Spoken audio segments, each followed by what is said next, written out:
Right, so we now have the motherboard installed, which looks pretty damn nice, I must say. The colour scheme.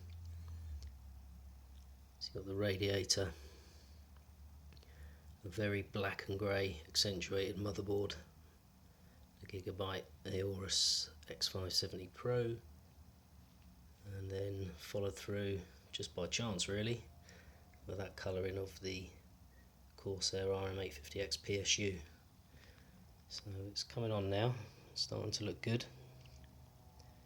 CPU going on next, waiting for that M.2 drive to turn up.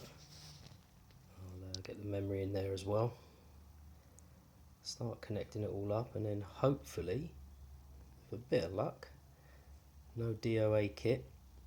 As I say, I've been pulling this together over about 15 months. Started with the PSU, and most recently, beginning of last week, beginning of December 2019, I took delivery of the motherboard, and just slightly earlier that previous week I ordered the chip on that Black Friday week deal, so we're getting there now. Hopefully I'll have it up and running at some point this evening. So apologies again for any of the quality issues. I'm only using camera phone, but it'll give you some idea of the build, how it's going together, and then what it will finally end up like.